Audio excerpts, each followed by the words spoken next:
I just learned recently that you guys know this game, Perfect Dark. Oh, I've heard. Be Dark, yeah, good one. So the where that name came from was they just put a bunch of cool words into a database and just spit out 2-word titles until they hit one that sounded cool. I don't know. Oh, that's cool. You know what the game's name in Japan is? What? No. You probably know this, don't you? It's called Red and Black. Okay.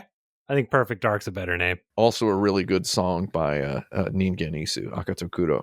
Is it called that because she has red hair and a black outfit? I don't know. I don't know why it's called that.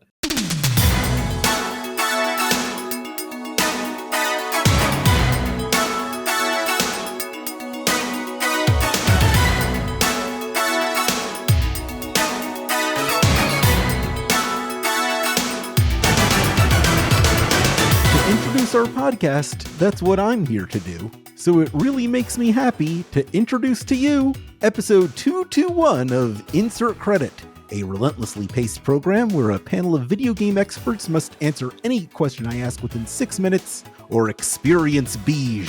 I'm Alex Jaffe, and one of my favorite save file selection screens is in Katamari Damacy, where you roll up some of the letters in the word Namco associated with your file. My name is Frank Savaldi, and favorite save file selection screen, was that the prompt? That's the prompt. God, I don't know. Did Killer 7 have that the sort of snowball CRT thing, or was that just changing your character? Oh, I don't know. That was cool. That was a cool room where you selected stuff on a crappy TV and had the composite inputs on the front and stuff. I don't know. That one. Yeah, that was in fact pretty good. Yeah, the Killer 7 one, I would say. Yeah. Who was that? Oh, hello, I'm Tim Rogers, and one of my favorite, I believe the question was. Yeah. One of my favorite save file selection screens. I like Sonic the Hedgehog 3. I think it's a really good one. Oh, I like that one. That is a good answer. It has a very sweet mixture of graphic design and kind of makes you, gets you in the mood to imagine in what world is this skeuomorphic design. It makes you feel like you're part of the world already, and all you're doing is picking your file. I mean, it has its own unique, very Sonic song that plays during it. Oh yeah, wonderful song. And the song where the really sad, melancholic version plays during Sonic Jam to make you remember that Sonic used to be cool. Mm-hmm. Yeah. God, Sonic used to be so cool. Sonic was pretty cool. I'm Brandon Sheffield, and I believe this counts. My favorite save file selection screen is the PlayStation 2 save file UI, where you just choose which save file to look at or delete or copy, and it's got little animated rotating Mega Man head or the running bunny for Silent Hill, etc. Yeah, they all got little guys. They all got little guys doing stuff, or if it doesn't have a little guy, if it's a PlayStation 1 game, it's just a rotating little decal, but it's still something. So yeah, I guess that's the one for me probably. Yeah, that's pretty neat. It's good to have you all together for a regular old episode. It's been a while. So I'd like to bring up a topic that we've been putting off for a little bit. We haven't gotten a chance yet to talk about the Microsoft Blizzard Activision King amalgam. Microsoft Blizzard Activision, huh? Yeah. So my question is, how screwed are video games?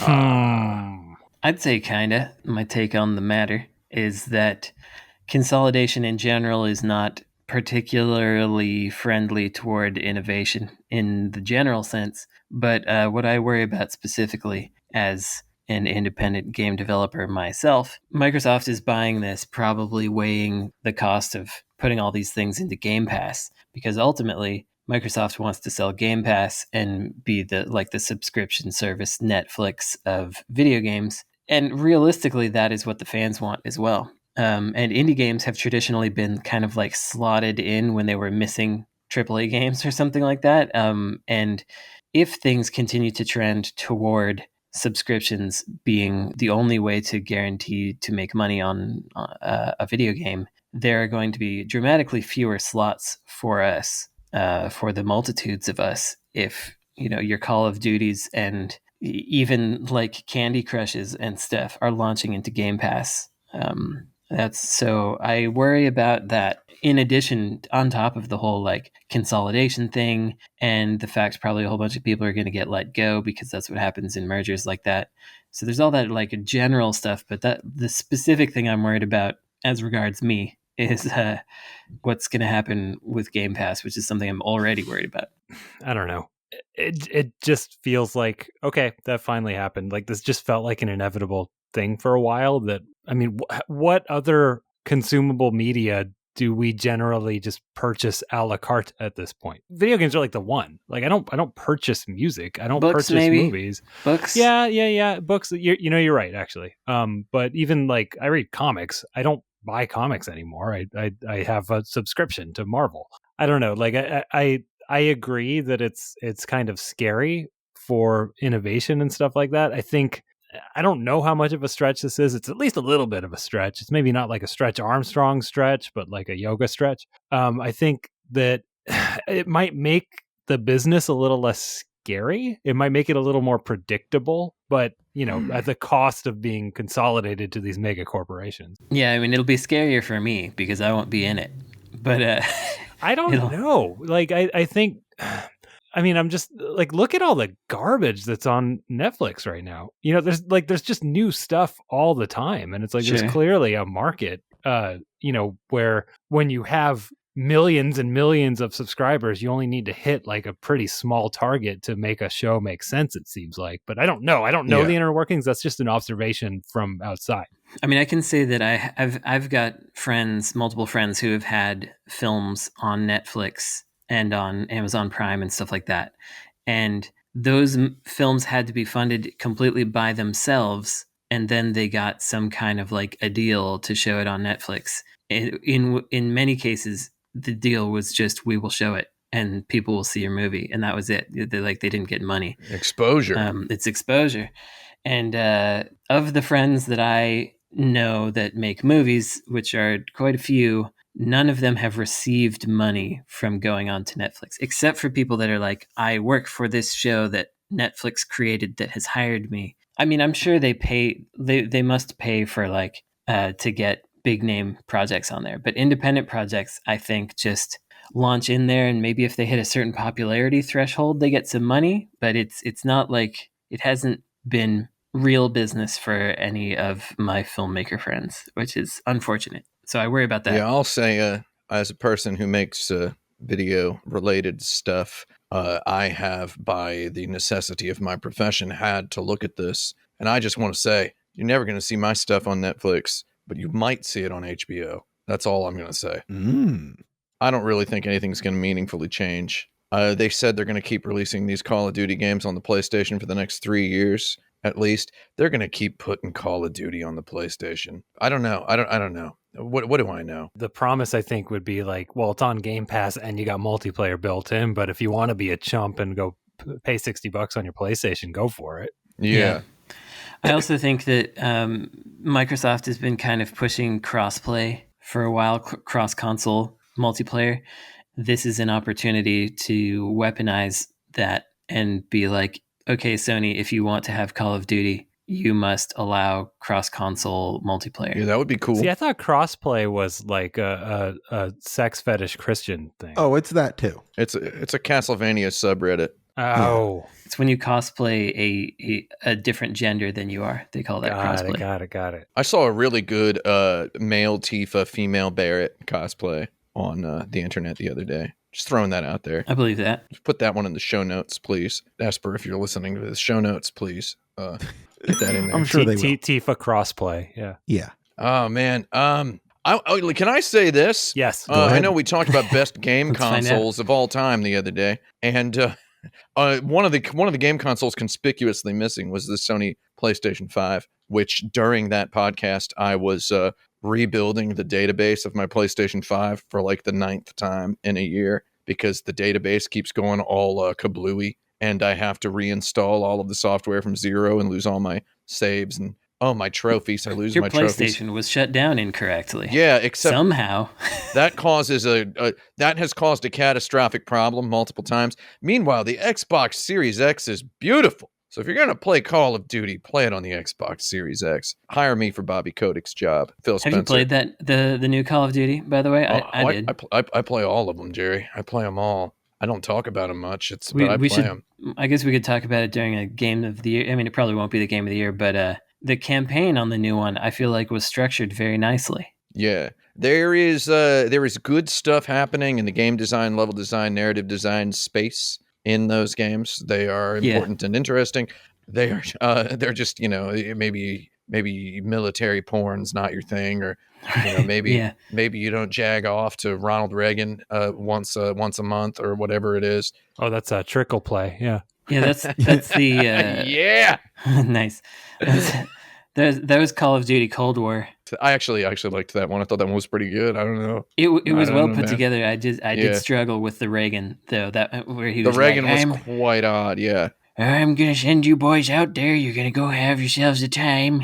It's like, yeah. I mean, you might as well. Making him the hero? No thanks. It was a good impression of Reagan. Who was the actor who did the impression? It was. I don't know. It was probably his ghost or something. I have a friend who does presidential impressions for a living. I heard those. Well, I mean, Ronald Reagan was an actor, so it makes sense. That is true. So, I mean, Gipper. wow. What were we talking about? World of Warcraft is going to be Xbox Game Pass exclusive? That's right. Something like that. Oh, my God. It's finally going to beat Final Fantasy 14. Overwatch, Candy Crush. I mean, overall, Candy Crush. I think I agree with him. It's not going to be the substantial change. It's just a symptom of what's been going on anyway. It's more industry consolidation. It feels a lot more real because it's big, but I don't think we're going to, as consumers, see a huge shift soon. Another thing we didn't touch upon in our best consoles of all time thing is I remember when the PlayStation 4 was coming out, Frank posed on this very show. It's like, what even is a video game console anymore? And we dipped our baby toes into the conversation of why do we even have multiple consoles? Like, why you don't need a movie studio specific DVD player to watch a movie, etc. That old stupid conversation that you get yelled at by gamers for trying to introduce that conversation topic. Maybe there shouldn't be consoles, or maybe it should just be the Xbox.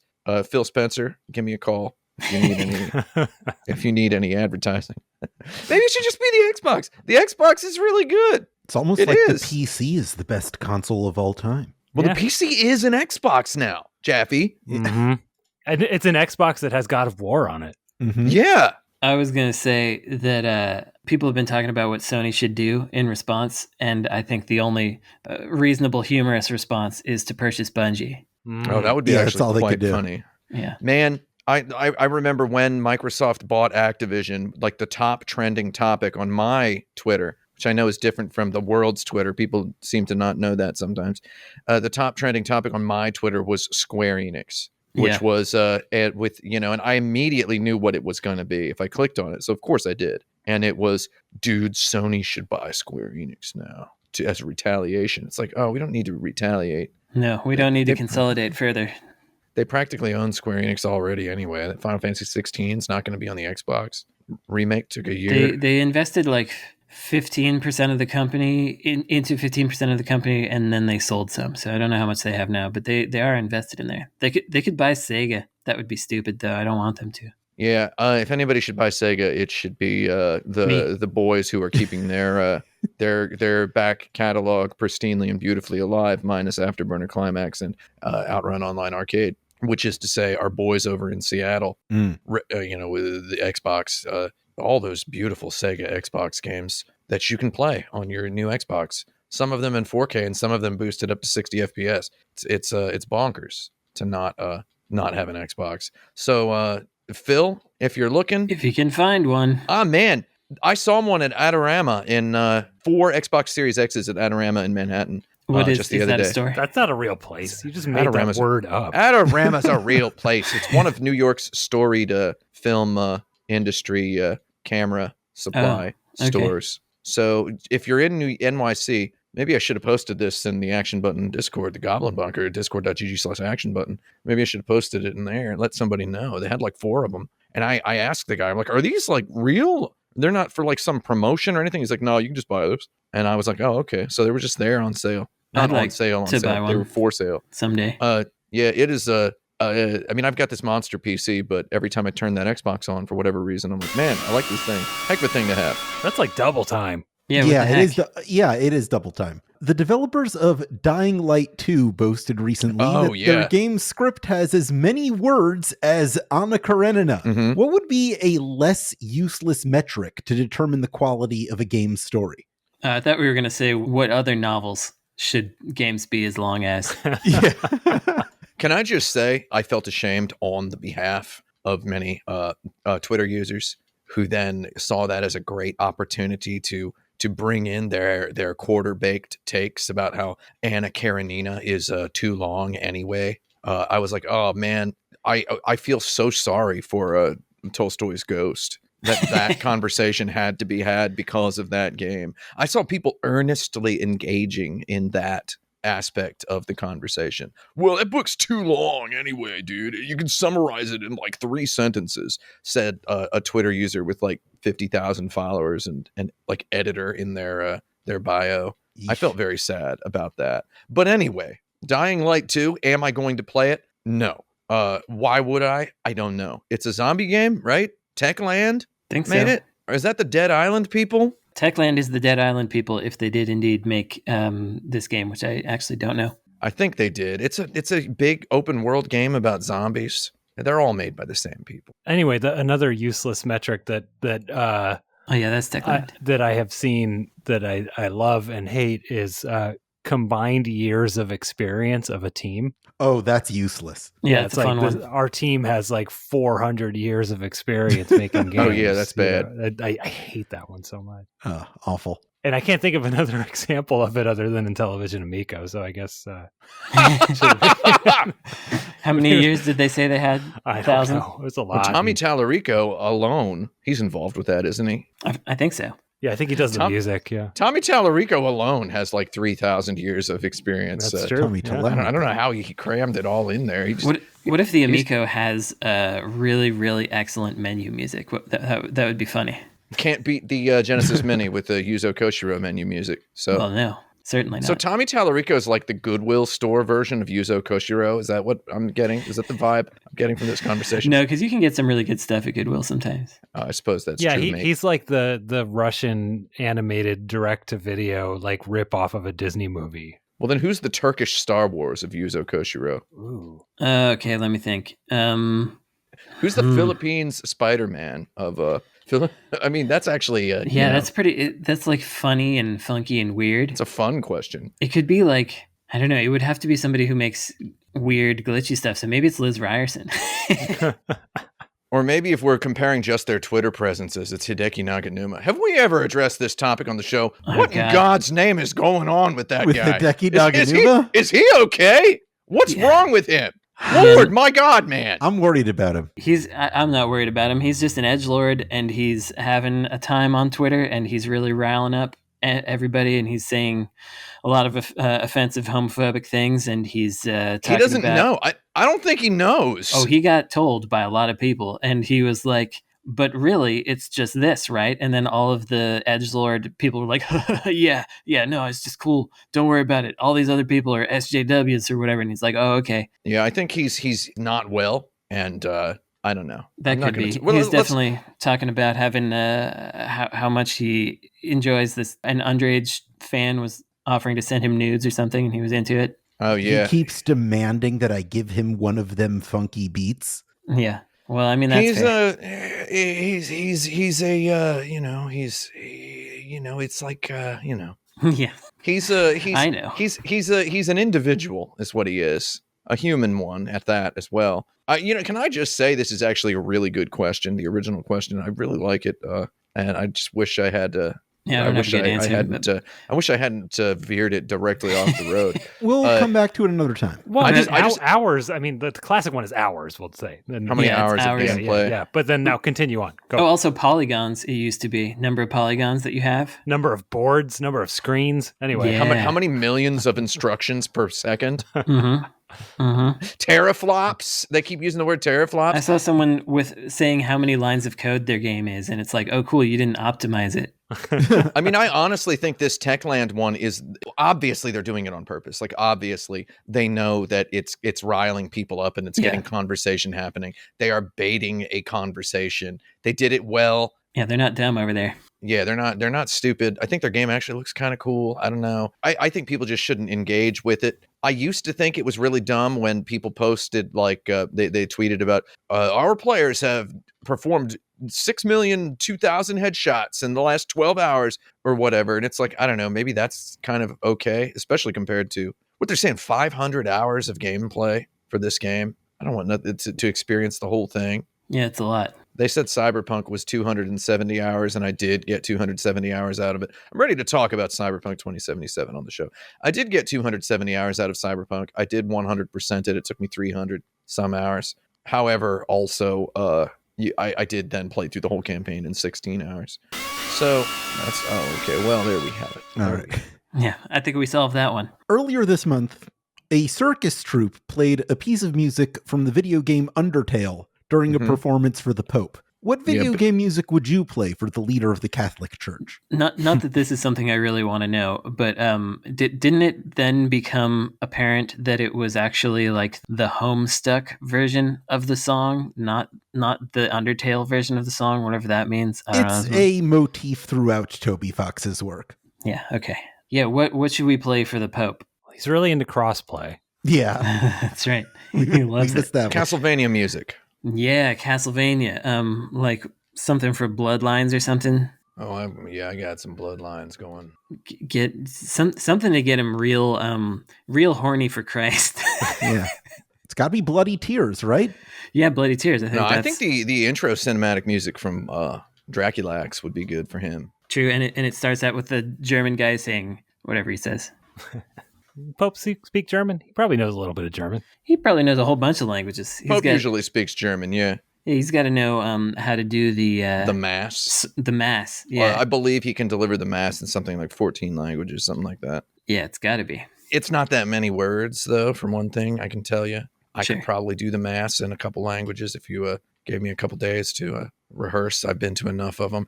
Christian Atari Jaguar, do the mass. Thank you. I mentioned having been a sort of a Catholic on an episode of the podcast before a couple weeks ago, and I got someone. I said I was raised Catholic, and then someone messaged me being like, "Oh, I've never heard you. I would like to hear you speak more about your experience as a lapsed Catholic." And I just want to clarify that I'm not a lapsed Catholic. I was raised Catholic. Right. Huge difference. Mm-hmm. The difference is it didn't take. Right, like we used to talk about like the lapsed gamer, right? Like the person who played games when they were young and like they're just waiting for some reason to come back to it. Yeah, you're not a lapsed Catholic. Come on. Yeah. I mean, in order for that to be the thing, I would have had to have liked church as much as The Legend of Zelda. Yeah, you'd have to be like nostalgic for church, right? Like, oh, and like you could just be like pushed into it if just given a little bit of an in, right? Like if the controller just didn't have as many buttons, you might go back to church. Exactly. Legend of Zelda title screen music, I would play the original Zelda Oh, while the Pope walks into the room. I just wanted to say that if you become a born again Christian, then you're a lapped Catholic because you've done it twice. Yeah, you went around. Yeah, it's a good one. Mm-hmm. Sorry, that was a terrible joke. And if you're the only one of us who's left Catholicism, then you're the lapsed of us. That's excellent. Yeah, Zelda. That's a good one. What's the question? What music to play? Yeah. What music would you play? Video game music would you play for the Pope? Right. Yeah. Any of the marches from Zelda, man. Those Zelda marches. I feel like it would rule to play him something from Evergrace, just something just bonkers. And he's like, is this the end of times? Something to blow his brains out. I think that would be pretty fun. Something that's discordant and weird and like, what are these literal clowns in front of me doing? Because it was a circus and It was a circus. They were like mimes and I don't know if any of you watched the video of that, but it's just like the Pope in a big chair with these people just like being literal jesters in front of him. He's sitting there all isolated, and then there are these people like 20 feet away from him juggling and pantomiming and rolling around on balls. It's very surreal to me. It's like an Almodovar film sequence or something. I don't know. It was pretty weird. Maybe not Almodovar, more Jodorowsky or whatever. But it's pretty weird to look at. Take a look at it. It's funny, and it's got Toby Fox music. Good old Pope. Let me tell you. We were talking about Toby Fox having more like Popey Fox. Achieved all the things that we were hoping to do. I wasn't even trying to put my music in front of the Pope, and he went and did that. So he's just the Pope left a comment on my one of my YouTube videos. Oh yeah, what did he say? He said, "Good song." He said, "That's so nice." That's so nice. When are you going to review Super Mario Brothers 3? I want to let you all know something weird. Somebody at the dictionary is one of my viewers because At the dictionary. The dictionary. Yeah, the dictionary. I'm talking about the Merriam-Webster. Okay. On the front page of Merriam-Webster's word of the day for today, January 27th, 2022, is ziggurat. Whoa. Coincidentally, today is the 10th anniversary of the release of Ziggurat. And there is a YouTube video that Frank Cifaldi handled the camera for. You filmed me and my weird little band playing a song that we called Ziggurat. On an actual video camera, folks, not a phone.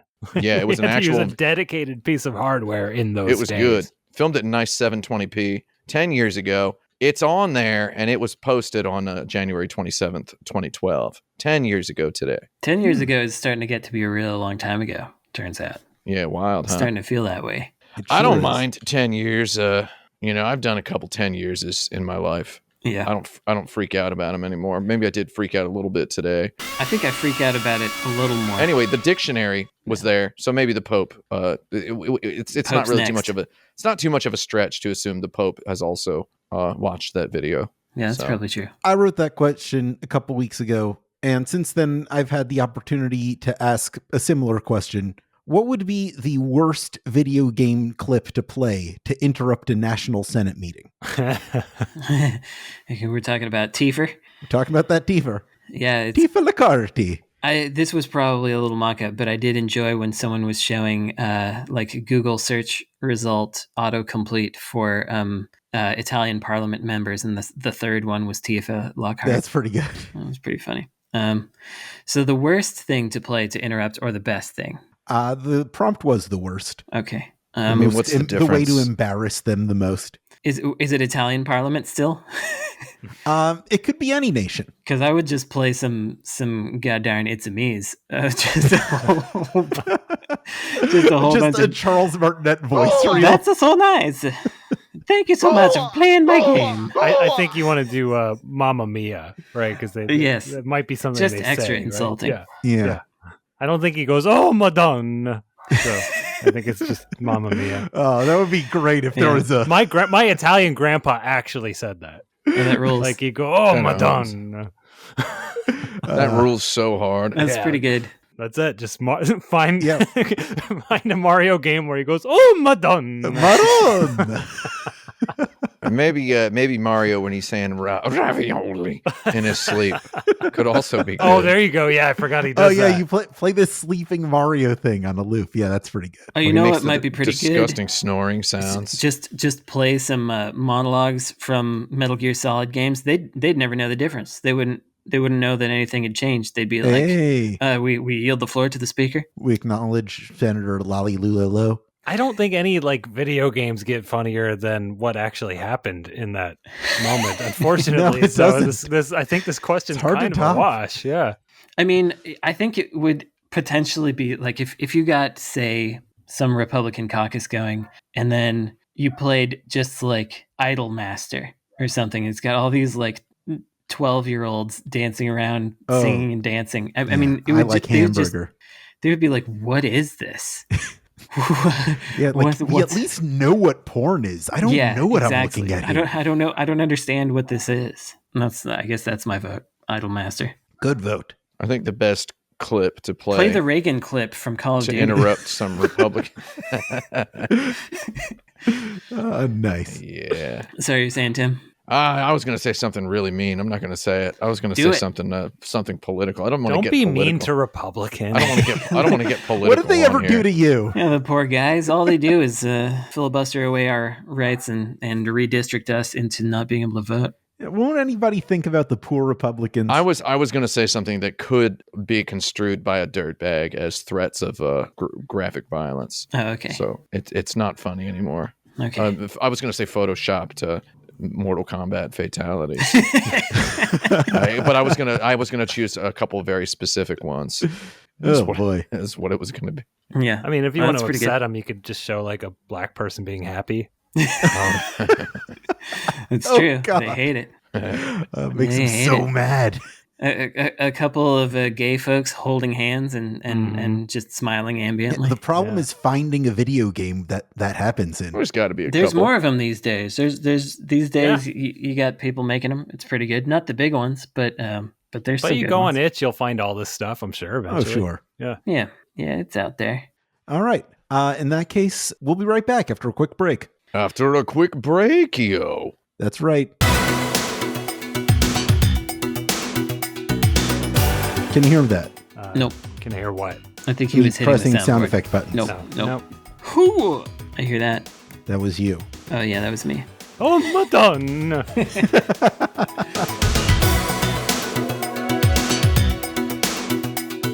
Welcome back to the Insert Credit Show. We got a question from Dirtbag Spencer, a subscriber to patreon.com/insertcredit, where you can get the opportunity to ask questions such as these, which we may address on the show. You'll also get bonus episodes periodically, as well as other exclusive content. Anyway, that aside, Spencer asks, what is the shallowest, nitpickiest reason you dislike a video game? Oh. I know I've said this on the show, but it was like old show, so I'm sure for those who haven't listened to the entire archive, this may be new. I stopped playing Beyond Good and Evil because of the English voice acting. I just couldn't get past it, and I don't know what it was. Just something was very grating about it to me, and I couldn't. I mean, at least at the time, I don't know if they addressed this in maybe like the HD releases later or whatever, but you couldn't switch just the audio and keep the subtitles. It was all or nothing, so I just stopped playing. I would argue that is not a nitpicky reason at all. Okay. So congratulations. You've congratulations. I don't want to be too mean to video games. I do again, my experience with video games is quite different from that of the average person / very different from me of like 25 years ago even, whereas I've just received almost every video game I've ever wanted for free for the last 20 years or so, right? So I mean, I stop playing video games all the time within 5-10 minutes. I'll have a AAA game arrive, in the mail as it, and I'll get a code for something and I'll download it and I'll play for about 5 minutes and just give up on something. Don't like the controls. The analog stick starts inverted. Nope. The menu has a white background for the options menu. I've stopped playing games for that. Don't put a white background on the options menu. That's weird. TVs are very bright these days, etc. I'm just a huge dirtweed about that stuff. I got one. All right. I feel a little bad about this one, but there's a game called Flynn, Son of Crimson, which I had to play because I was judging some things. And, Don't judge things. Well, I had to. Lest ye be judged. Yes, that's the big danger. Are you getting paid to judge things? I wasn't. Oh, that's some sort of sickness on your part then. Yeah, it's my own fault. I mean, no offense. It's my own fault. I got the games for free though. But then you quit playing them because I you quit didn't playing. like it. So I mean, I played it for about 2 hours because I was judging it and wanted to give it a fair shake. Oh, of course, But of course. The real reason I stopped playing it is because grunts for the protagonist sound like somebody making fun of somebody doing grunts for a protagonist. He has this this nasal, and I was. It bugs me so much. And the game has great music, by the way. But I saw Cliff Bleszinski talking about that game, and I was like, yeah, it's pretty okay, but it's a shame about those voice effects that are annoying, blah, blah, blah. And I was like, I better be careful with how I word this because the person who did it is probably going to see it. And then indeed somebody replied, I may have had a cold when I recorded those. Oh no. Oh no. Sorry. Oh, that Don't rules. use that take. Yeah, well, there it is. That's what happened. Well, some people don't have the budget to do another one, Jaffe. Yeah, indeed. Book studio time or whatever, and you play it as it lies and such. That's awful. Yeah, but it didn't seem to bother anybody else. Just so it was petty, and I stopped. One for me, maybe.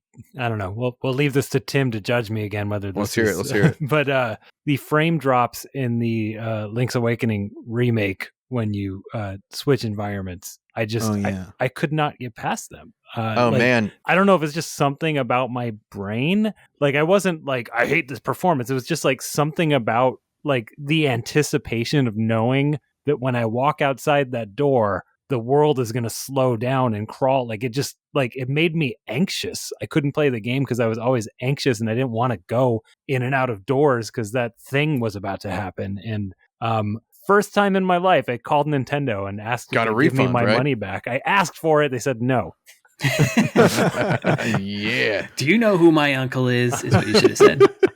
I guess that is a little bit nitpicky because apparently if you say Nintendo games don't have the best graphics, then somebody's dad comes and beats you up. You know, it's my son's birthday today. You know, and they just come and beat you up. I would have taken less graphics. With your negativity. But I would have taken fewer graphics there in exchange for performance. But go ahead. I agree with you. I agree with you that it ruined the game. And I played the whole thing, but I wouldn't have played any of it if I hadn't played the whole thing in one sitting. Does that make sense? Yeah, totally. I mean, yes. I just played straight through it, and I had a wonderful time. And I was like, man, this should be 60 FPS. I said that multiple times. I honestly don't think that not 60 FPS is a reason to not play a game. Can I say I didn't play The Witcher 3 because I quit playing The Witcher 3 about 8 times because I decided I would wait for a better piece of computer hardware. Maybe if I get a better graphics card, maybe if I get a new CPU, but there's new graphics cards coming out. And it ended up taking me like 8 years almost. It's going to be 8 years before I play The Witcher 3. I guess I have another one. This is maybe nitpicky toward the question because I will resume playing it. But okay. I stopped playing Paradise Killer, which I just started playing like a few weeks ago. But I had to stop playing it because I felt unfairly targeted by the game. I felt like they made it for the part of me that I would prefer not to surface, have stuff sold to as much, because it's like bright Sega colors, vaporwavy music, vaporwave environments with like skulls on pedestals and Olive Garden looking relief. Oh, so it feels like patronizing. It feels patronizing in that I am clearly the patron, me specifically, right. Not as though I'm being spoken down to or anything like that. It's just how dare you perceive me? How dare you go through my YouTube history that I don't talk about, which is just vaporwave mixes or whatever, and looking at pictures of old computer desktops or whatever, and then put that in a video game that's clearly designed for me to play, and it's got like obscure, weird naming structures for every, like the protagonist is called Lady Love Dies. Everybody's got 3 names, and it's really ridiculous, and I like it a lot, and I think it's very good, and I ordered the record and whatever, but I just felt a little insulted in a way that someone would target me, a certain part of my personality that directly with Paradise Killer. So I stopped, but I'll start again. Here's our next question. Does the entire concept of the metaverse have any bearing on video games whatsoever, or is it as meaningless as it sounds? Oh, this is actually a great tie-in to the very first question, which was about Activision. You all saw that New York Times article where the headline was like, in an impressive bid for the metaverse, Microsoft buys Activision. Yeah. And I believe metaverse, with the single word metaverse, we now have an abbreviation of the sentence, video games have come a long way since Pac-Man. Yeah. That's what I think it is. We have an acceptable abbreviation of it. It's not just Pong anymore. It turns out that you abbreviate that with just METAVERSE. Metaverse is just video games now? Is that it? That's just what they're going to call video games? Any video game with any kind of social component is a metaverse? I don't know, Jerry. Good luck. Good luck. I mean, like, whatever, man. I think when they're talking about the metaverse, they're typically talking about the concept of if you purchase something, you own it and you can use it across different games. And, and like the hat that you buy in Call of Duty will also appear on your Destiny interoperability. Yeah. I think that's what they mean by metaverse when it comes to video games, which was, I think, the question, right? Like not validity of the metaverse as a concept, but as it applies to video games. Yeah. So I think that's all anyone means by that. And, we've had that technology for a really long time now. Valve did it for a while and then shut it down because it wasn't so great. It's like, wasn't that Mii's? Isn't that what Mii's are? Like basically, the best argument I've heard is like, well, now a game, can know that you own something, and it's like, well, did you play Metal Gear Solid in 97 or whatever. That guy knew that I owned Castlevania. It's the same thing. Yeah. It's been there the whole time. It doesn't need to be on a blockchain to be validated as owned by the player, because literally every video game platform has token validation. Whenever I get into a new Yakuza, they're like, we noticed that you played these other Yakuza games. Here's some free gifts. I'm like, yeah, cool. Yeah. You knew about it. Absolutely wonderful. But now that there's a blockchain, the publishers will work with each other on it for some reason for the thing that none of them owns. Yeah, I'm just definitely. gonna, you know what I've noticed? You know what my prediction is? In a couple of years, they're not going to use the word metaverse anymore, but Fortnite is just going to be the metaverse as far as video. Fortnite is already a self-contained metaverse. The same way that like Facebook was a website at one point. I watched my little brother. Well, Facebook was the internet for several people. Fortnite is the metaverse, and it will be. I watched my brother. I think I told you all about this. My little brother was, he was walking me through the dances he has. He's I got Boba Fett and I've got the Mandalorian. I'm like, okay, two slightly different looking guys in the same armor. And then he goes, I got Gangnam Style, dude. And he turns it on, and then his dude is dancing Gangnam Style. Mm-hmm. And then I say, oh, do you have the Macarena, as a joke? And he goes, yeah. And then he just lit up the Macarena. So basically what they're going to try to do is extrude Fortnite and turn it into all of video games. Like, you've got a committee, a cabal of sinister, shadowy individuals who are going to try to dissect and extend Fortnite and turn multiple video games at the same time, all into different aspects of Fortnite, basically. That's why Fortnite's the most powerful video game in the world. So is metaverse a valid or an interesting concept, something that's going to keep going forward? Let's all remember all of the articles when Destiny was announced. Y'all remember Destiny? Mm-hmm. And there were a bunch of people being like, what kind of game is it? Is it an MMO or not? Do you remember that? Mm-hmm. And it's like, oh, now, and it's like, I found myself genuinely curious on what kind of game is it? And now it's a Destiny, right? It's just Destiny. I can't summarize it in 5 seconds, but I have a pretty good idea of what Destiny is. That's the metaverse, basically. It's in a couple of years, it's going to be like, oh, here it is. They figured it out. Kind of pursuant to your first thing you said, Tim, Paul Conway, Doomcube on the internet, he's a pixel artist, was saying, aside from investors, is anybody genuinely excited about the metaverse or Web3 or whatever? And I was like, rich children, newscasters who used to talk about Second Life. Oh, yeah. Now they can talk about this with equal ignorance. Quite the niche. Yeah. Man, it really is just kind of Second Life. It is, but it's this. But Second Life is probably better.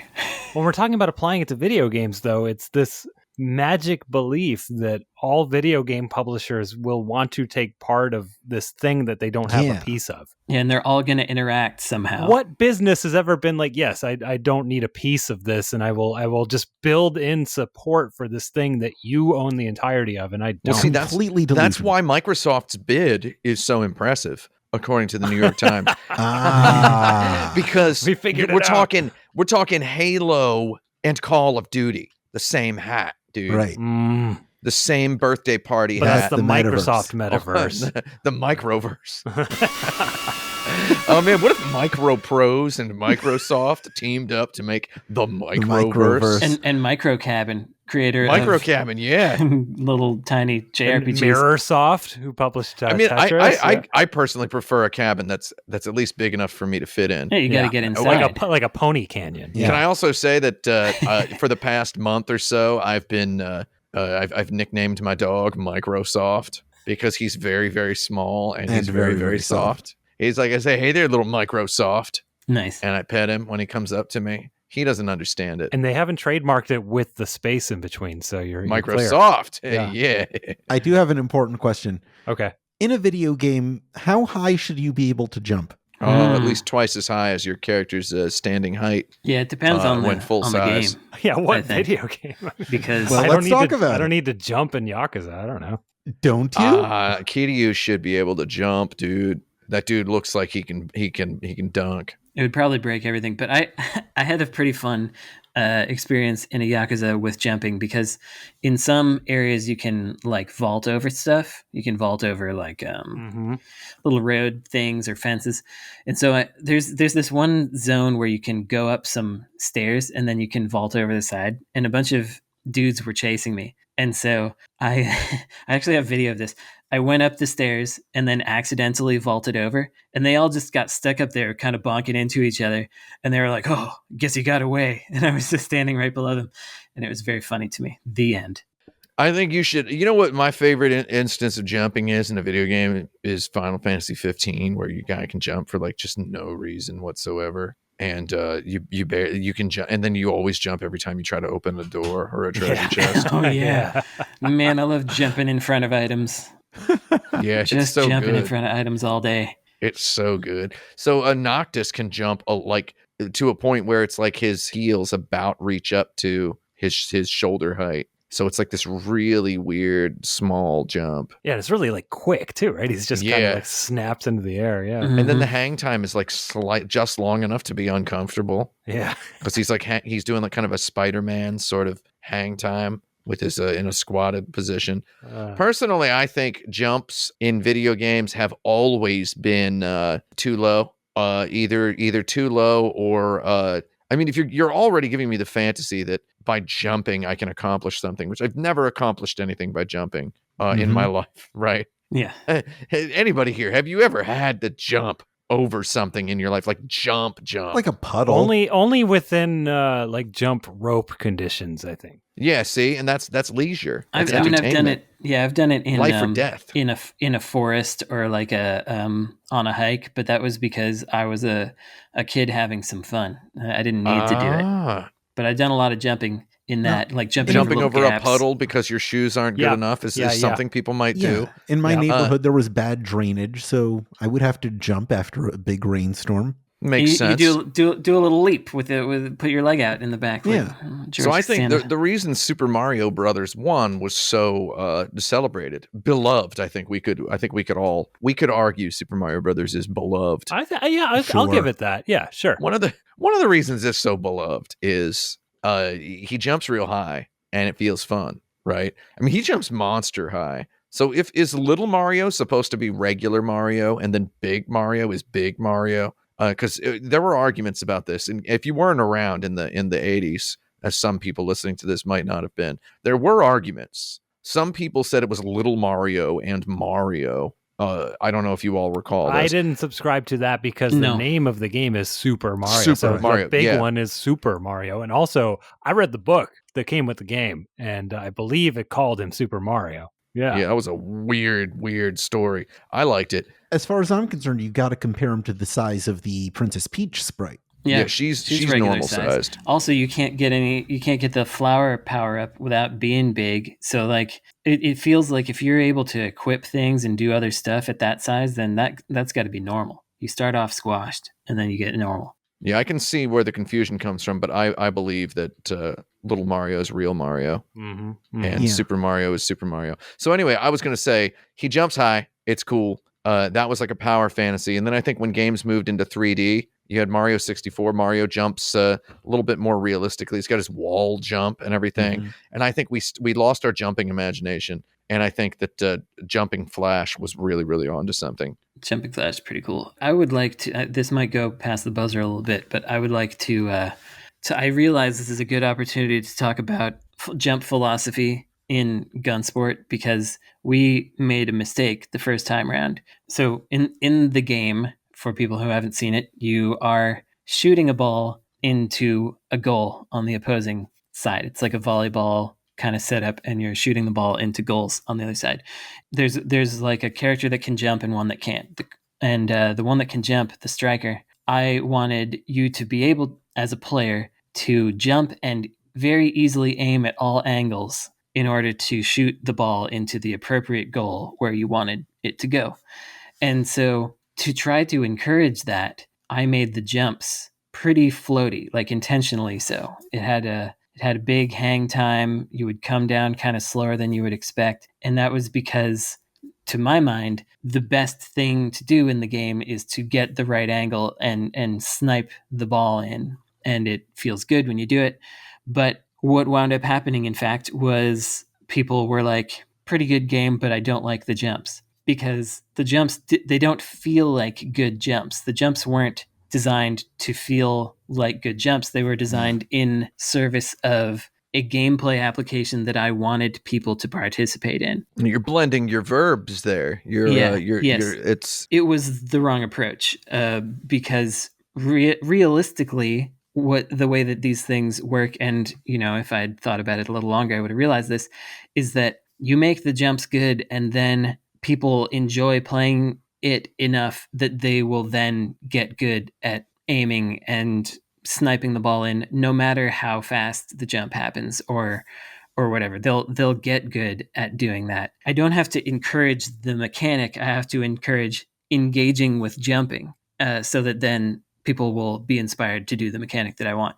And so for Hypergun Sport, the new version, I changed all the jumps and I made them feel snappier. I made them all shorter, and now it just feels like a pretty good kind of Castlevania-ish jump, but without a set arc. And I think it's going to be a lot better, but it sounds really obvious to talk about after the fact, but I really had this thing that I want a certain kind of fun that I was hoping players would find quickly, and I was trying to encourage that, and I wound up working at cross purposes with myself by trying to do it from kind of a weird direction that didn't work out. So hopefully this one will work better. We'll see. I'd like to revisit an old topic that we earmarked to discuss on a future episode. What are the best uses of the PocketStation and VMU? Oh, man. Well, actual uses, theoretical uses? Both. I feel like this was one where we wanted to be able to do research first. Yeah, that's why I gave you a while. You have to tell us you're going to have I to. have done research, and it is all for a video that I am currently in the middle of making. So I don't want to just talk about Yeah, you don't want to talk about it. All right. I'm not We'll gonna talk about something else then. I played every PocketStation video game just to see what they were like. I'll just say a few things about it, Okay. since Tim probably can't right now. There was only one official shooting game, and that was the Power Stone minigame on the VMU, and I feel like that was a mistake. They should have done more of that. Raising chows is cool on the VMU. It's like a little Tamagotchi, and but you got your chow. And if you bought that Godzilla 2000, Godzilla Generations, whatever it was called, game for the Dreamcast, then you could raise a Godzilla or a Mothra or whatever, and that's pretty cool also.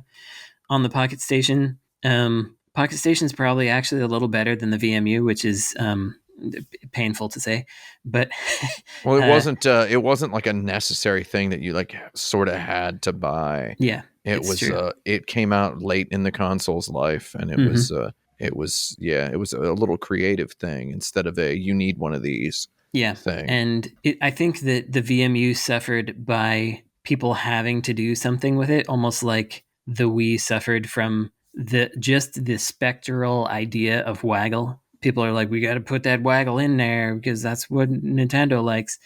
But you didn't really have to. You could just make a regular video game if you wanted. And so I think the VMU suffers from people just being like, we have to put something here. And so they did the very bare minimum and didn't care about it. Whereas with PocketStation, it was like, well, if we're going to support this weird peripheral that only few people have purchased, we're going to make something directly for it. So it benefited from that. But someone was earlier saying, and this is, I think, impossible. You would need some kind of separate controller to house all of these VMUs. But someone was saying it'd be really fun to do a little Darius game with 3 VMUs next to each other, representing the 3 screens from the arcade. Yeah, that's funny. But those mushy little buttons. Yeah. I think the VMU was one of those things that, so when the Dreamcast came out, and I got one, I got a Dreamcast the year they came out, right? Yeah. I mean, we all did here probably. I enjoyed the heck out of the Dreamcast, though the VMU was not a thing I was excited about or interested in at all. I had one, and then I tried that little Chow game, and I was like, this is okay. Yeah, I think that was basically it. That was the problem. Like, I brought the VMU to school. I was super excited to be like, cool, I can level up my Chow while I'm out and about. But then it just wasn't that interesting. And that initial disappointment was so great that, like, I loved the idea and was so excited about it. But then I was like, oh, it's just this. disappointing. So I think PocketStation has Dokodemo Isho and Tokimeki Memorial 2 are incredibly good implementations of a stupid little thing that you carry around with you if you ever needed to look at one. I feel like at their worst, these VMUs and Pocket Stations are basically exist just to remind you that you have video games at home. And basically, it's like, Right. I have video games at home every time you look at it. I can't wait to play my video games. That's basically what it boiled down to. And I feel like they didn't do quite enough with that concept. I think the best use of the VMU screen was as a second screen, like in that 2K or whatever, where you could choose your football plays on your controller and your opponents couldn't see what you were doing. Yeah, that was legit. Like, legit.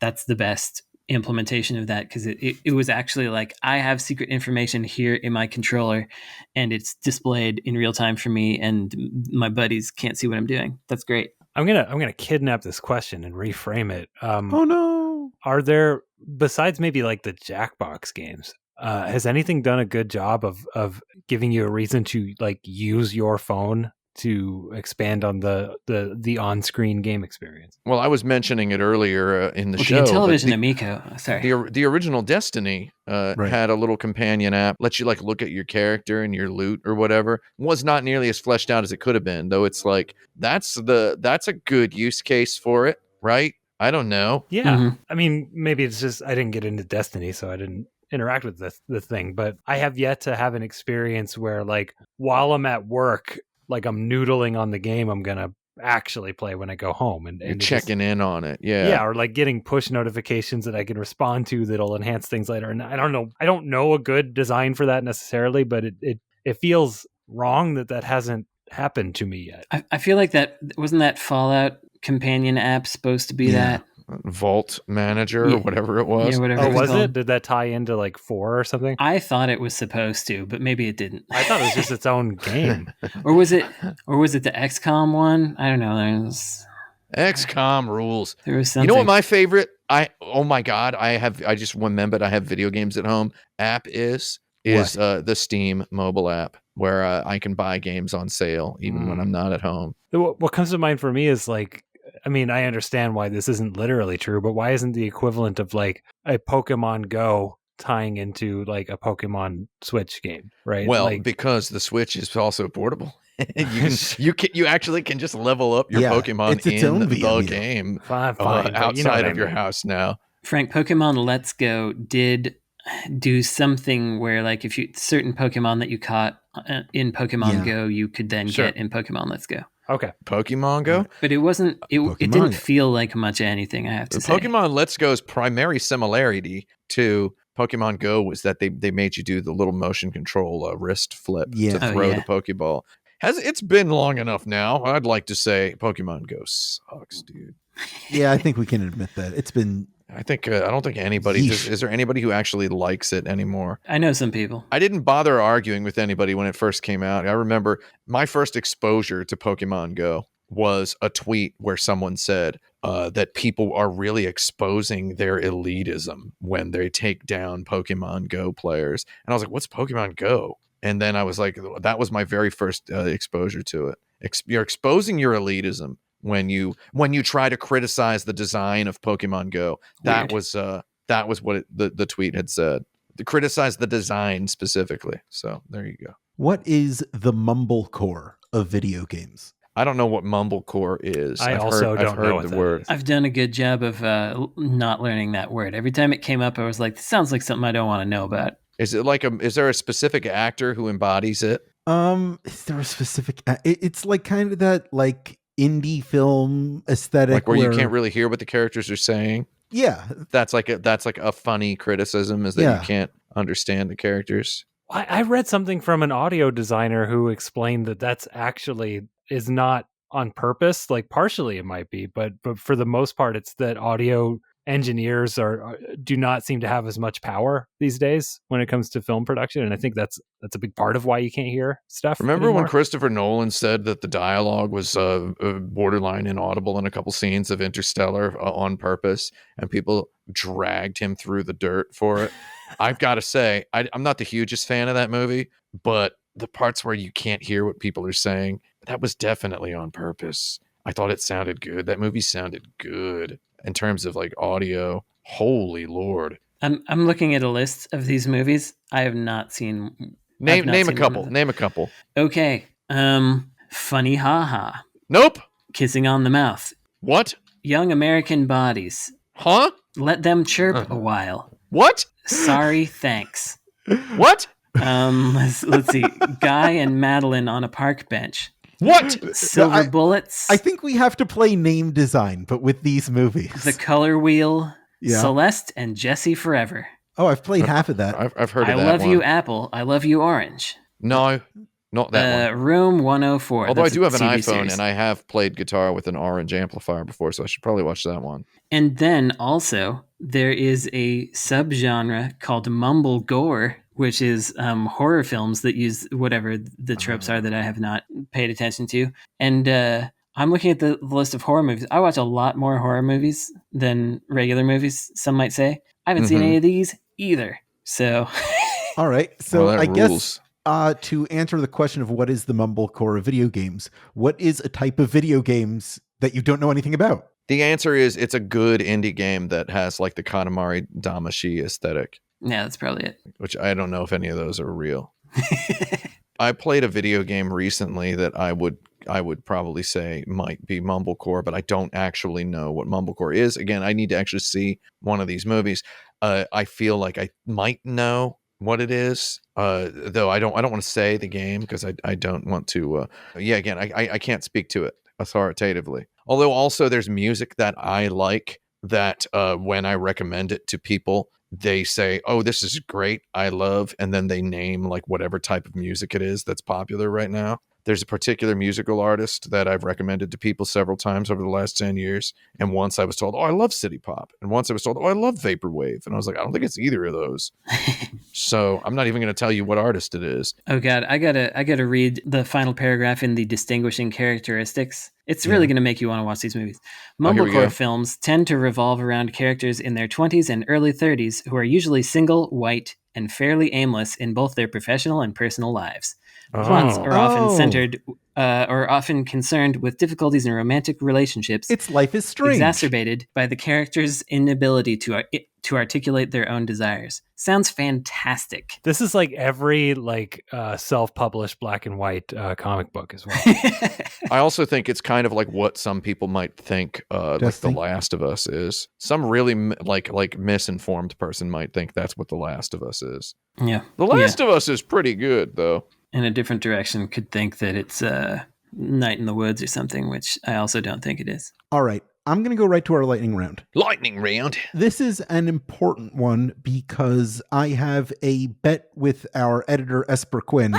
They say that you're not going to be able to get at least 2 of these right, but I have faith in you. I am going to read part of a review of a bad video game, and you have to tell me what game it is based on the description. Is it a bad review of a game or a review of a bad video game? It is a bad review of a bad game. Let me get my thinking juice ready. All right. Okay, and now let's establish the rules. Do we each get one guess at the game? You each get one guess at the game. Oh, Okay. We can't just yell out guesses. No. Oh, that's stupid. Okay, let's go.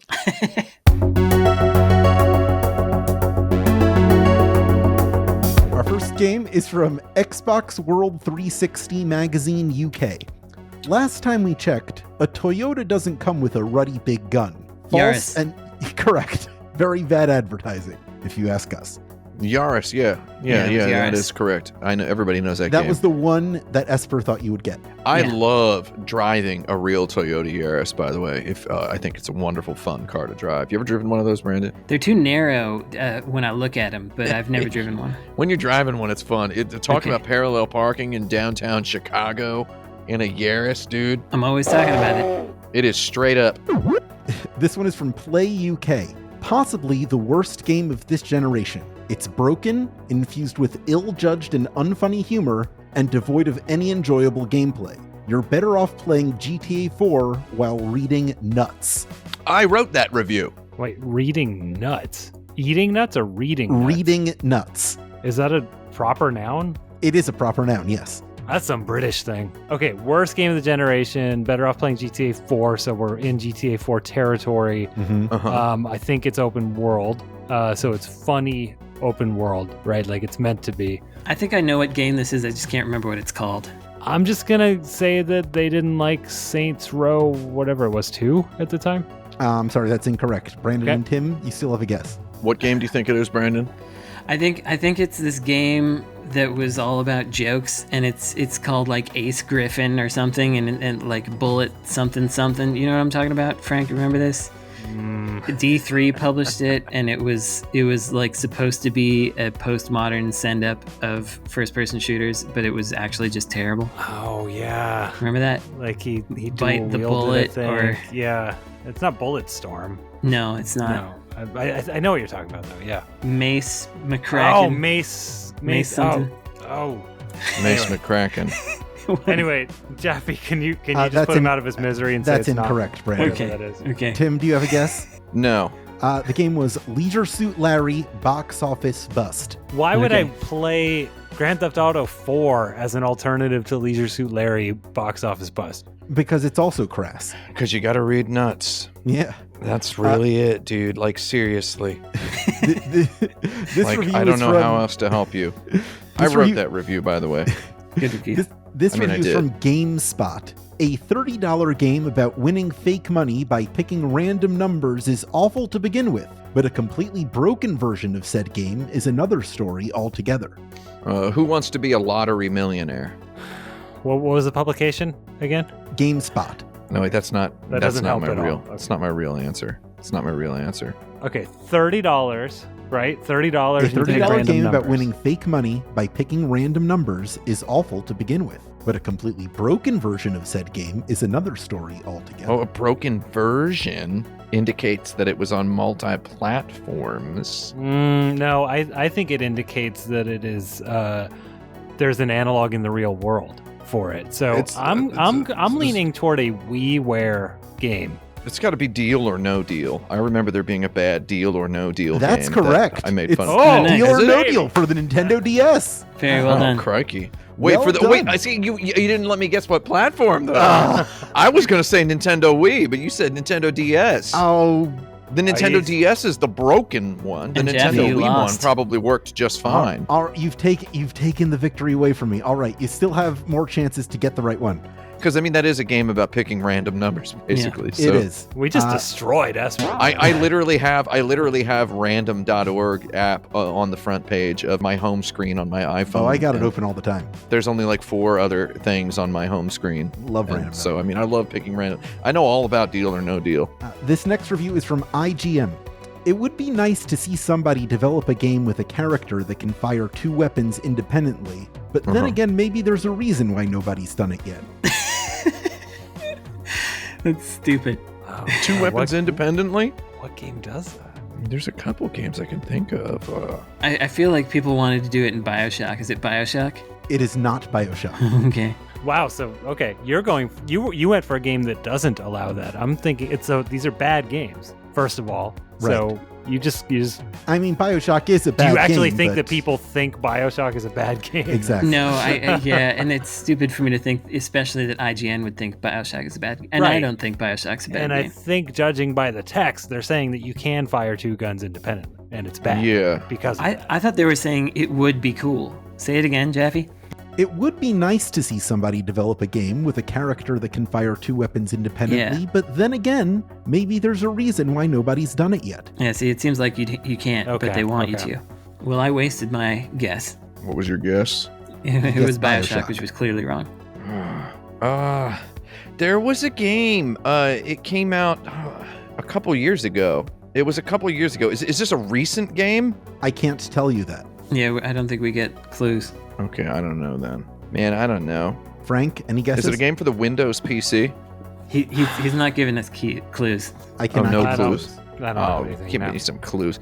This is like the theme sale thing where nobody has any idea what it is. You gotta give a couple of clues. Read some more of the review. If I don't give know. clues, then I jeopardize the bet. The bet's already over. We already won the bet. I'm not sure you did. The Oh, come the on. version was whatever. off. I don't know. I want to conclusively win this. In the spirit of Deal or No Deal, you did call You Yeah. did call it. You You said called I it. won, We so- won. Yeah, that's true. Yeah, so it's Fair I enough. mean, Yeah, it's been to deal. the victor. Is it there's okay, so it's a game where you have 2 pistols and you use 2 analog sticks to control them, or you No, I use think you don't. 2 implements? Oh, I think okay. you. I'm maybe going to say do. you do.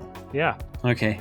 Fine, I'll give you that hint. And it's for the Windows PC, you said? I did not say that, but I didn't not say that. That means it is.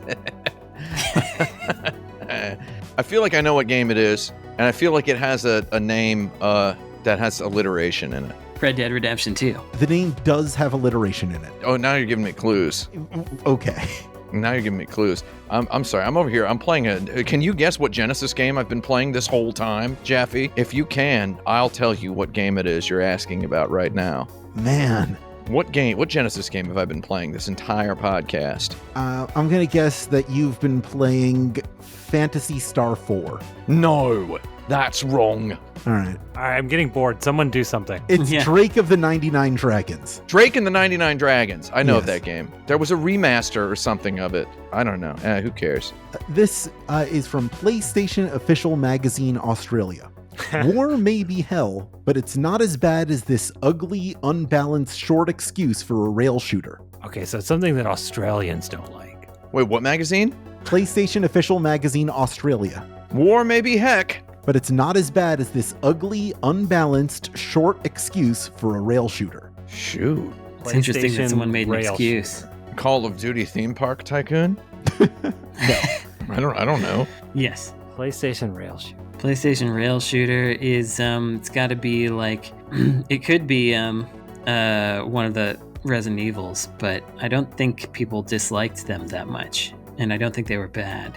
Okay, so war being heck sounds like a reference to something. Like I feel like they wouldn't say that unless it was a Of reference course. to something. Yeah, agreed. Right. Yeah, it's a war game on rails. I recall receiving direct from the hands of Shane Bettenhausen a free copy of a Rambo video game for the PlayStation 3. That's the only rail shooter where somebody says war is heck in it, and it's for the PlayStation 3. So that's my answer, Rambo. That's correct. Is it? Rambo the video game, yes. Nice. God, I'm nuts. What's wrong with me?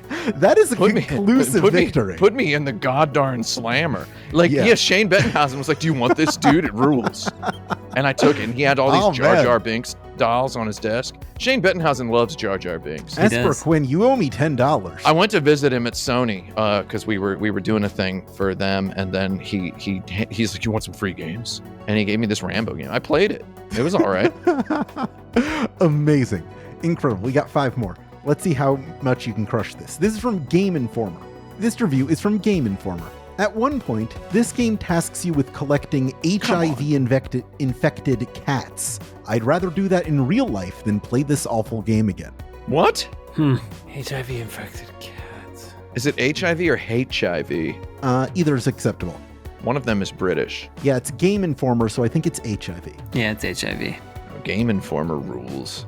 I don't know, does it? Yeah, Frank, it is does. Game Informer rule? Yeah, Game Informer is cool. They've been great to me. Yeah, I like them. All right. A lot of them are gone now, but even the people who are left are pretty cool. It's got to be something edgy, right? So I went edgy and just Saints Row what 3. popped into No, my just head It's is not my real answer. I doubt this is it, but what popped into my head is Narc. I haven't played much of that Narc game. But Narc there's is my- incorrect. Okay. The weird Narc reboot. Yes. Which immediately made me think of Final Fight Streetwise, but it's not that either, I don't think. Yeah, Capcom wouldn't go for the HIV infected cats, I don't think. No, Final Fight Streetwise was a bit edgy though. it was. Final Fight Streetwise is pretty cool. You know what other game I like is that Beatdown Fist of Vengeance, a similar game. Yeah, I think that one's a little better because it's less trying to be Fight Club or whatever. I played all the way through Final Fight Streetwise, and I gotta say, I like it. It rules, dude. Okay. It's stupid as heck, but it rules. It's stupid. It's too serious. Anyway, I don't know what game this is. I'm gonna guess Stubbs the Zombie. Good guess, incorrect. Tim? Stubbs the Zombie has wow. I mean, it doesn't have that, but it has like do this wacky thing that we think is wacky in 2005 kind of vibe. Yeah, I'm very interested in hearing what this game is because I'll read about it a little All right. bit. This game is Postal 3. Oh, okay. Yeah, that's right. Yeah. Our Yeah. guesses were basically Postal 3. I would have gotten there eventually. We were I circling think. in on it. Postal is just the game that if you were doing this as a game of a lightning round variety, you'd have to pick a Postal game, Yeah. right? I mean, you just have to. Yeah. So, I mean, Exactly. it makes sense.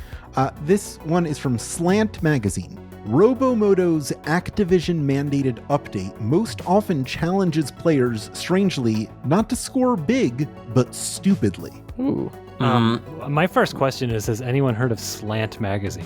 Yeah. Yes, but I can't remember why or in what context. It's one of those magazines where, you hear somebody just got hired at like a major publication, and then it's like you hear they used to work for Slant Magazine. It's one of those. It's like Paste. It's a jumping off point, yeah. It's like, oh, they It's a used to work breeding at ground. Paste. No offense to anybody who works at Paste. It's just you always hear that their work has appeared in blank name seriously, of the Or like, Pitchfork. oh, that's a real thing. Wow. Yeah, seriously. Yeah. Okay. I forgot what you said. Oh, wait. Okay, so Activision mandated. Robomoto's Activision-mandated update most often challenges players, strangely, not to score big, but stupidly. It feels like a God darn it. a Tony Hawk or a Skate to me. I guess my guess will be Skate. Skate No, is the incorrect. Skate is not by Activision, dude.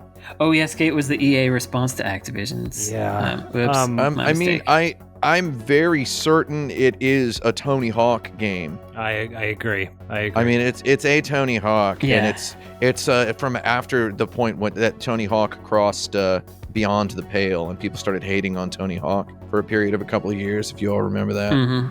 there was Tony Hawk's Underground, Tony Hawk's Ride, or whatever it was. Ride is what I was thinking of when I said Skate. That's Well, no, because it's a mandated update. Which Tony Hawk isn't good? Ride was like people hated it and they hated the controller thing, and so they did an update. I remember that game famously having to be updated to be better. Oh, okay. I mean, I don't know, because I was thinking, what's the Tony Hawk Pro Skater that came out after Tony Hawk Pro Skater was no longer liked? Isn't there what's the one? Because it sounds like, didn't they like try to return to form at some point? And I thought because that's of what the bad Ride was. publicity of this. No, Ride was the one where you have to stand on this stupid. Right. Okay. Okay. So it's Tony Hawk Pro Skater. How many are there? There's 4, 5. And then there's 2 6? undergrounds. Thug 2. Tony, it's got to be a Tony Hawk's Pro Skater with a number. I've disqualified myself by looking up Robomoto. So Okay. Yeah, You Frank's mentioned out. Robomoto, which I recall hearing in a context of Tony Hawk Pro Skater at some point in the past. Well, you got to just choose one. Yeah, Tim, you got to choose a specific title. Let's go with Go with 4, hold on. maybe. No, I'm gonna. Four Brandon too says early? 4, so I'm gonna say 5. 5 is correct. Nice. yeah. What, really? Yeah. We did it. I feel like a dirtweed now. All I had to do was just bet against Brandon. Yeah. perfect. Always bet against Brandon. That's how it works. And always bet on Duke. So the next one is Duke Nukem Forever. Let's hear it. The next one is a review from Riot Pixels, which simply What? says, an exemplary YouTube shocker of a game. Avoid at all costs. YouTube shocker. Five Nights at Freddy's. No, that's a joke. That's not the correct answer. This is the first thing I thought of too. But didn't someone make a game based on that thing where like the scary screaming face shows up eventually while you're doing something? Slenderman. It could be Slenderman. Yeah. Is that Slenderman is incorrect. okay? YouTube shocker. Shocker. Did someone make a 2 girls 1 cup video game? It's terrible. That's not a YouTube video, Brandon. Yeah, I guess it wasn't on YouTube. It might be now. No. I mean, YouTube Shocker is going to be like, I ate this dog poop, right? It's not going to be like a jump out and scare you, right? My It's, dog. I'm not sure. I think My it's a jump out dog and scare pooped you, on my but- plate, and Oh, is then it- I oh, no- had to oh, no. eat it. Oh no, my dog turd got in my hoagie. Is that Yeah. it? No, it is not. Oh no, my dog turd got in my hoagie. Oh, come on. Now I'm the last guest. Yeah, Dang now it. you're the last guest, Frank.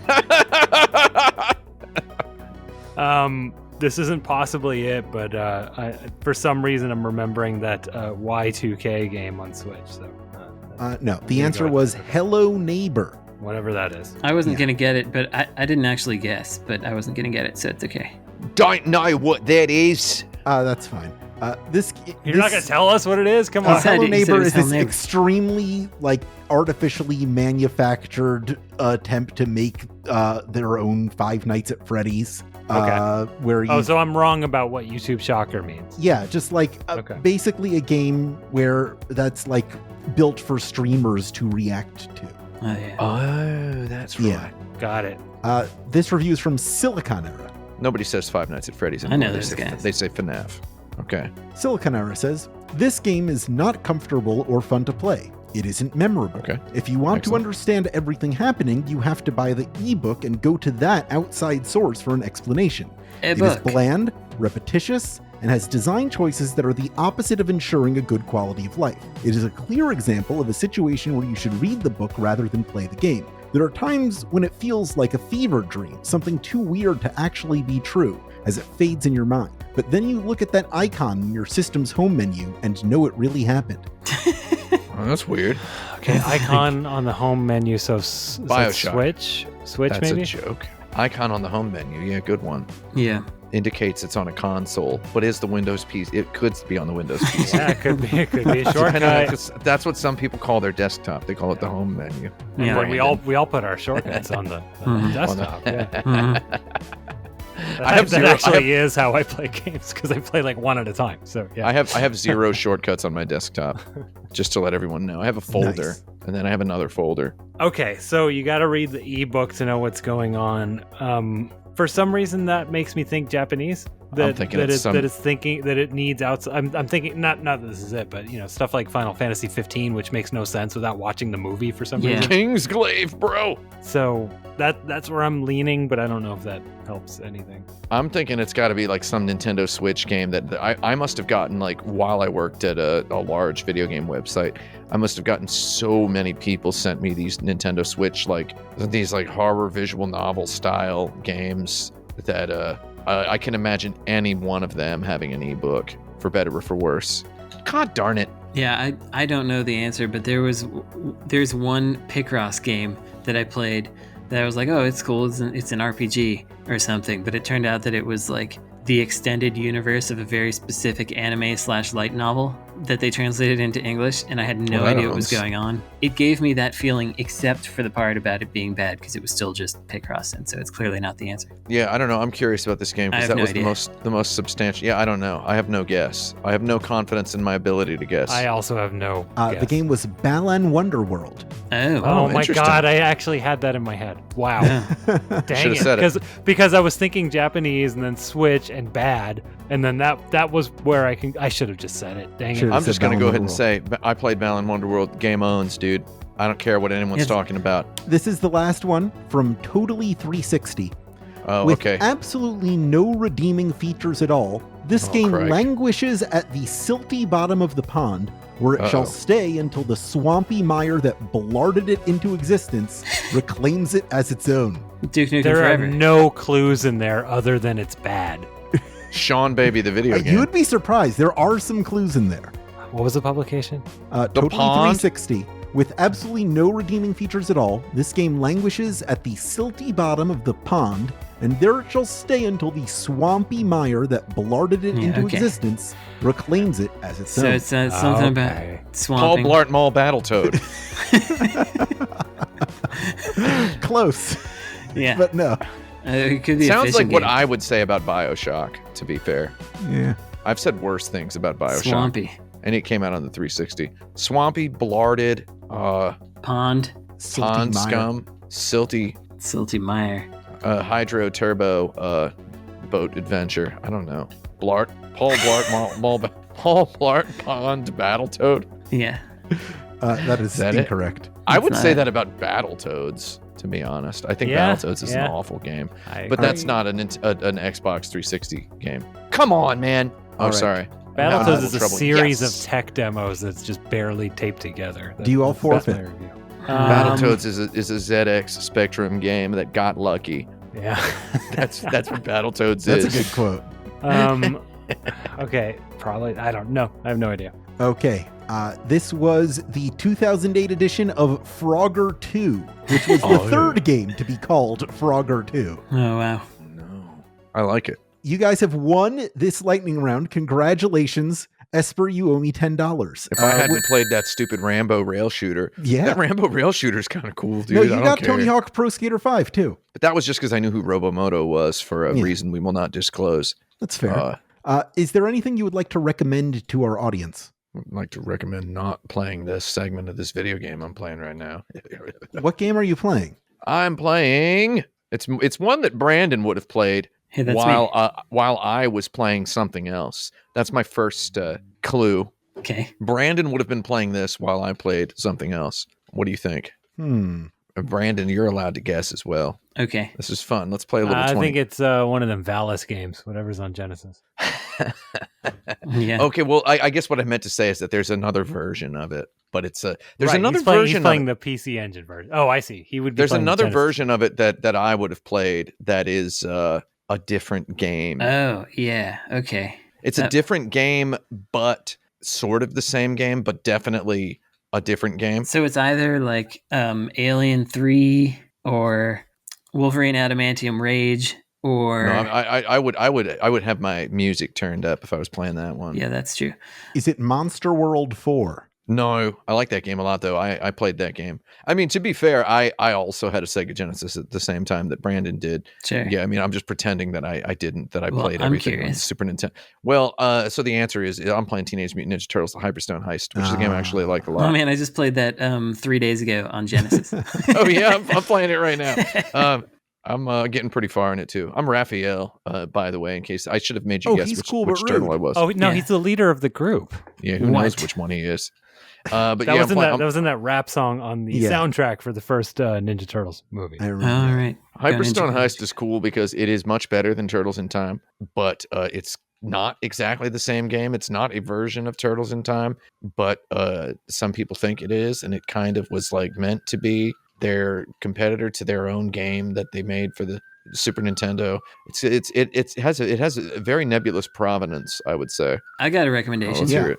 I recommend that you watch the new digital single from the anime The Orbital Children. The single is called Owarana, and it is written by our own Vincent Diamante, who wrote the climax ending theme. I think that's what it is for this anime. I hinted at it earlier when he was on the show, but his song is finally coming out. By the time you listen to this, it will be out. It's not actually out yet. It'll be out in like 14 hours from as of right now, but I've heard the song and it's good, and they're making a whole music video of it and it's pretty cool. And the director, when Vince applied to write it, said, of course we would love to work with the world famous Vincent. And The world famous Vincent.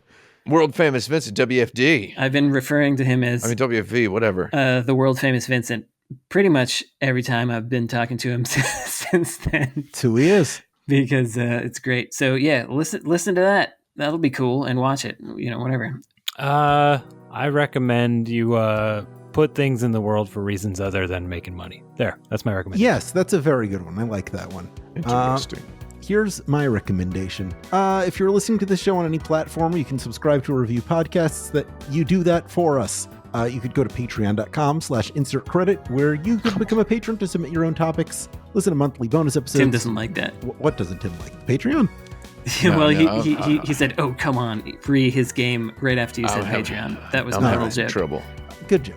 You can also join us on forums.insertcredit.com and follow us on Twitter for our own personal updates and projects. The show is at Insert Credit. I'm at Alex Jaffe. Brandon is at Necrosofty. Tim is at 108. And Frank is at Frank Cifaldi. This show is edited by Esper Quinn with music by Kurt Feldman. I'm Alex Jaffe. I'm Frank Cifaldi.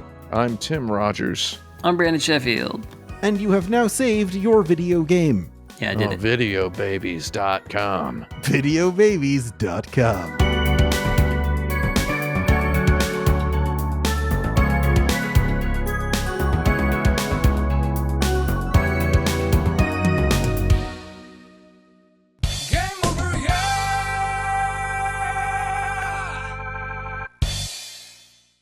God, Video Babies would be a good name for like a podcast. Is blank would be a good name for a podcast. The new blank would be a good name for a band. Oh, probably. Because I would say I actually like it more as that, because have you ever heard somebody say that something would be a good name for a band and it was actually something that sounded like it would be a good name for a band? Because I haven't. No. Literally 0 times. I'm going to start saying this would be a good name for a mumblecore movie. No, don't you mean Nice. Isn't that what you mean? What are the qualities of a good name for a band? Oh, I don't know. Sounds they cool. gotta have, you've heard one of their songs and then someone tells you the name of the band and you're like, yeah, dude.